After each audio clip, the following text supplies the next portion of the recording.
किसान भाई, एक चीज़ आता है कि हम धान का बिचड़ा कब करें। तो सबसे पहले ये देखा जाता है कि जो भी आपके यहाँ किस प्रकार की धान की प्रजातियाँ है। अगर देखें आपके पास लंबी अवधि वाली प्रजाति है धान की, लंबी अवधि की बात करें तो जिसकी जीवन काल 140 दिन से 160, 165, 170 दिन का होता है, उसको हम कहते हैं लंबी अवधि वाले धान के प्रजाति।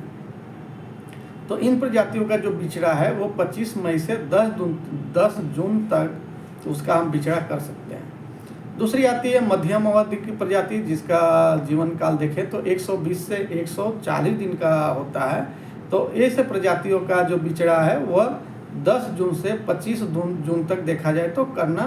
फायदेमंद होता है। और तीसरा होता है कम अवधि या शीघ्र पकने वाली जो प्रजातियाँ हमारी होती है, तो उसके लिए जो हम धान का बिचड़ा करेंगे तो वो धान का जो बिचड़ा है वह ऐसे प्रजाति जो कि 75 दिन 80 दिन से 120 दिन के अंदर जो तैयार होती है, उसका हमें बिचड़ा 25 जून से 10 जुलाई के बीच में करना फायदेमंद होता है। और उसका सही समय पे हम रोपाई करें तो सही समय पे हमारी फसल पक करके तैयार हो जाएगी और हमारी जो रबी फसल है वो सही समय पे उसका हम कटाई कर सकते हैं। लेकिन इस बार देखें तो जो परिस्थिति है, खास करके बिहार के दक्षिणी क्षेत्र का या और भी हमारे भारत के ऐसे ज़िले हैं जहाँ पे गर्मी बहुत ही चरम सीमा पर है, और ऐसे में वहाँ का अधिकतम तापमान देखें तो 44-45 डिग्री के आसपास बना हुआ है। तो ऐसे में हमको थोड़ा इंतज़ार करने की आवश्यकता है, और जब तक तापमान 40 डिग्री से नीचे या 40 डिग्री तक नहीं आ जाता है तब तक हमको धान का बिचड़ा करना फ़ायदेमंद नहीं होगा और उसका हमको नुकसान देखने को अधिक मिलेगा। अगर आपको जानकारी अच्छी लगे तो कृपया मेरे वीडियो को लाइक करें, शेयर करें, और मेरे अन्नदाता परामर्श यूट्यूब चैनल पे आपका हार्दिक स्वागत और अभिनंदन है। आज हम बात करेंगे धान के फसल में हम नर्सरी प्रबंधन कैसे करें, क्योंकि सामान्यतः देखा जाए कि धान के खेती के लिए हमारे किसान भाई सबसे पहले वो बिचड़ा करते हैं, नर्सरी लगाते हैं, और उसके बाद उसकी फिर 25 दिन 30 दिन के बाद जब पौधा हमारा बिचड़ा तैयार हो जाता है तब वो जा कर के धान की रोपाई करते हैं। तो सबसे पहले हम धान की खेती के लिए बात करें तो धान की खेती के लिए देखा जाए तो चाइना के चीन के बाद भारत का दूसरा स्थान है जहाँ पे धान की सबसे अधिक खेती की जाती है। और भारत में भी मैं बात करूँ तो असम, छत्तीसगढ़, पश्चिम बंगाल, उड़ीसा, तमिलनाडु, केरल, आंध्र प्रदेश, बिहार, उत्तर प्रदेश और मध्य प्रदेश के राज्यों में सबसे ज़्यादा देखा जाए तो धान की खेती यहाँ पर किया जाता है। अब हम बात करेंगे धान के फसलों को उगाने के लिए सबसे देखा जाए तो अधिक पानी की आवश्यकता होता है, इसलिए उन्हें हम अपने खेतों में जो पानी का उपलब्ध रहता है सिंचाई के लिए या नहर के लिए, या हम देखें तो मानसून पे भी देखें तो मानसून पे ज़्यादा हम अपने खेतों में बारिश के लिए व्यवस्था उतना नहीं कर पाते हैं। तो अगर मानसून में कभी कोई समस्याएं आती है तो हमको निर्भरता सिंचाई के माध्यम से ही करना पड़ता है, या नहर के माध्यम हो तो फिर हम उस माध्यम से अपने धान की खेती को कर पाते हैं। अगर नर्सरी तैयार करने की बात की जाए तो सबसे पहले किसान भाई, जैसा कि आप अपने क्षेत्र के लिए जो भी अच्छा प्रजाति है धान का उसका चयन करें। खास करके देखा जाता है कि धान के प्रजातियाँ लंबी अवधि, कम अवधि और मध्यम अवधि की 3 तरह की होती है। तो अपने सुविधा अनुसार जैसा आपका खेत है वैसा आप और आपके एरिया में, आपके क्षेत्र में जिस प्रजाति का अच्छा उत्पादन होता है उसके लिए आपको सबसे पहले उसी प्रजाति का चयन करना चाहिए। अब जब बीज आप खरीदते हैं तो सबसे अच्छा होता है कि उस बीज का अंकुरण प्रतिशत भी अच्छा हो,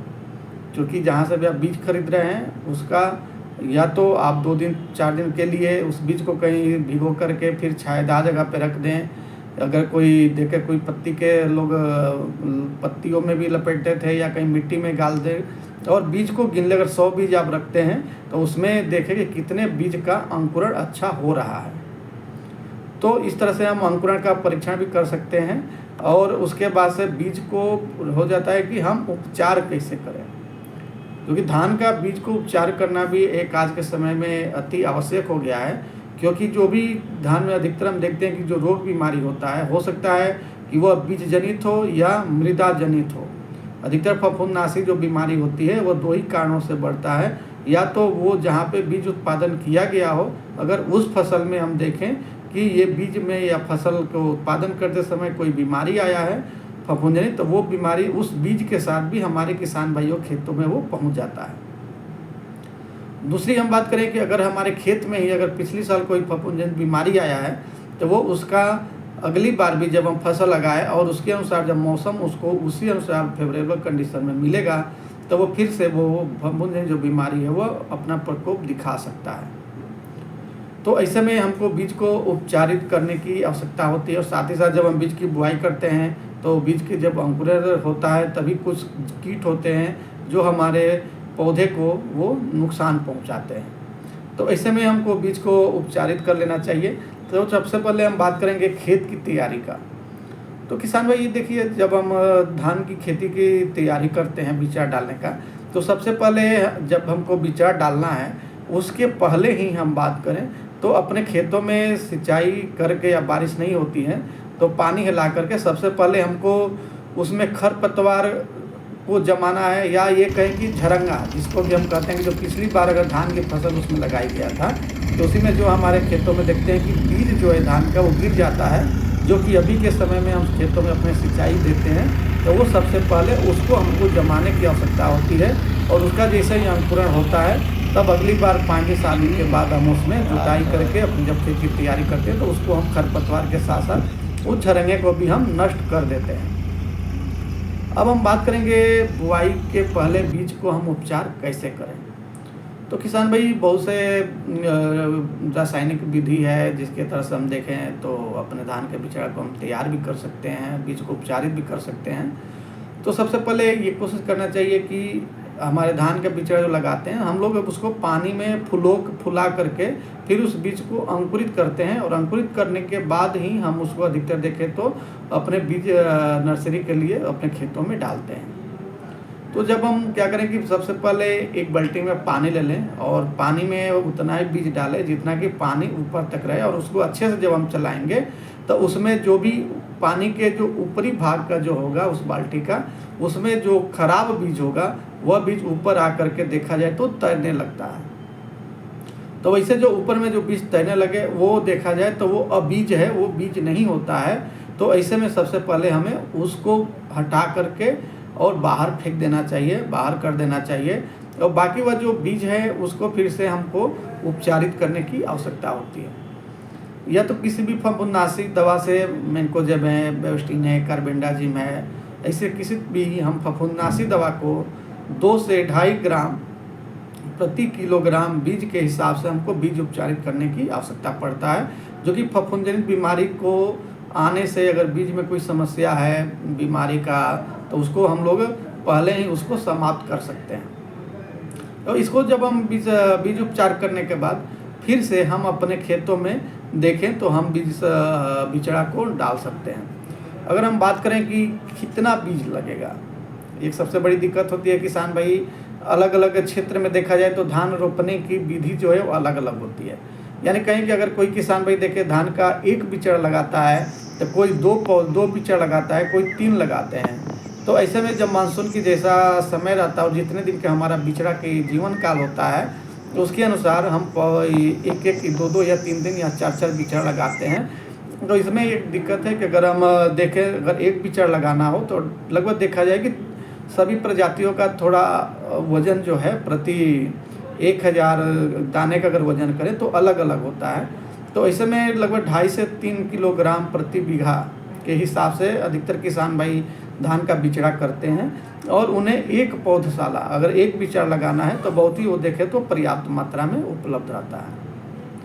इसे 2, 3 या 4 बढ़ाते तो उसी के अनुसार आपके बीज की ज़रूरत भी आपको वो बढ़ने लगता है, और उससे आपको बीज की मात्रा को बढ़ा करके ही फिर आप अपने नर्सरी में डालें। अगर क्षेत्र की बात किया जाए तो 1 हेक्टेयर खेत के लिए हम बात करें तो लगभग 100 वर्ग मीटर स्क्वायर का जो क्षेत्र होता है वो बीज नर्सरी तैयार करने के लिए वो देखा जाए तो पर्याप्त होता है। तो हमें जो देखें जो हमारा खेत है अगर हम 100 मीटर स्क्वायर की बात करें और उसमें अगर खाद देने की बात किया जाए तो किसान भाई देखिए, बीज जो शैली होता है वो नर्सरी, उसमें हमको 25 या 30 दिन के बाद उस पौधा को एक एक निकाल करके फिर उसकी जड़ अच्छा होना चाहिए। इसलिए अपने किसान भाइयों को सड़ा हुआ गोबर का खाद या वर्मी कंपोस्ट इस तरह का अगर आपके पास है तो आपको उस बीज शैला जो भी बिचड़ा आप तैयार कर रहे हैं, उस खेत में नर्सरी तैयार कर रहे हैं, तो उसमें गोबर के सड़ा हुआ खाद को मिला दें, जिससे आपकी मिट्टी थोड़ा है वो हल्की हो जाएगी और उससे आपको पौधों को भी लाभ मिलेगा। और साथ ही साथ हम देखें तो ये क्या होगा कि जब आप धान का बिचड़ा उखाड़ेंगे तो इसकी जो जड़ है वो कम से कम टूटेगा। अगर खाद की बात की जाए तो खेत तैयार करते समय आपको 2 kilogram DAP di ammonium phosphate, 1.5 kilogram urea और 1 किलो 300 ग्राम मतलब 1.3 किलोग्राम आपको पोटाश देने की आवश्यकता पड़ता है। और जब बिचड़ा हमारा 15-16 दिन का हो जाता है तो फिर से 1.5 किलो यूरिया आपको उस बिचड़े में डालने की आवश्यकता पड़ता है। तो इस तरह से हम अपने खेत को तैयारी के समय डाल सकते हैं। और जो धान का जो बिचड़ा होता है वो सामान्यतः हमको 15 से 18 घंटे तक पानी में भिगो करके उसको डुबा करके रखें। फिर उसके बाद से हम देखें तो उसको एक जूट के बोरी में फिर हम उसको देखें तो वो रख करके रख बीच में जूट के बोरी में रख देते हैं। उससे हमारा बीज जो है वो अधिकतर देखा जाता है कि वो अंकुरित उससे जल्दी होने लगता है। और ऐसे में जब आप अपने खेतों में डालें तो थोड़ा सा ध्यान देना है, क्योंकि जो हमारा खेत पहले से तैयार है, हम पानी भर के रखे हैं, तो ऐसे खेत में जो चिड़ियों का जो प्रवाह होता है वो चिड़िया थोड़ा ज़्यादा नुकसान ना करे, इसलिए थोड़ा सा हमको शाम के समय अगर निगरानी भी 1-2 दिन करने की आवश्यकता हो तो सुबह और शाम को अपने खेतों में जाने की भी ज़रूरत पड़ती है। अगर धान की नर्सरी तैयार करने के कुछ लाभ भी हैं कि अगर जगाते हैं तो धान का जो नर्सरी होता है वह कम क्षेत्र में बहुत ही आसानी से हमारे किसान भाई बिचड़ा उसका तैयार कर लेते हैं। और कम जगह में अगर हम उसको लगाते हैं तो उसको लिए अच्छा से हम प्रबंधन भी कर सकते हैं, जैसे समय पर उसको पानी या उसमें जो खाद की आवश्यकता होती है, खास करके ज़्यादा देखा जाए तो बिचड़ा के लिए पानी की आवश्यकता होती है। और अभी का जो समय चल रहा है वो देखें तो जो तापमान है इतनी ज़्यादा, खास करके दक्षिणी बिहार या और भी जिस क्षेत्र में, तो किसान भाइयों को एक चीज़ सोचना चाहिए कि जब अभी आप धान का बिचड़ा करें तो आपके क्षेत्र में अधिकतम जो तापमान है वह 40 डिग्री से अधिक न हो, क्योंकि प्राय देखा जाता है कि 42 डिग्री या 44 डिग्री का तापमान है। तो वैसे में जो भी हमारा धान जो है वो अंकुरित होता है, अंकुरित होने के बाद हम देखें तो उसमें अंकुरण क्षमता जो है वो प्रभावित होती है, या अंकुरण होने के बाद गर्मी अधिक के कारण वो उसका जो अंकुरण होता हुआ जो भाग है वो नुकीला वो चीज़ सूखने लगता है। तो ये अभी के जो मौसम बहुत जगह देखा जाए तो 45 डिग्री 44 डिग्री का जो तापमान चल रहा है, तो इसमें थोड़ा इंतजार करने की आवश्यकता है। और किसान भाइयों को अपने क्षेत्र में 40 डिग्री के नीचे का जब तापमान हो जाए तब वो अपने खेतों में धान का बिचड़ा करने देखा जाए तो अच्छा होगा, उनका अंकुरण प्रतिशत भी अच्छा होगा।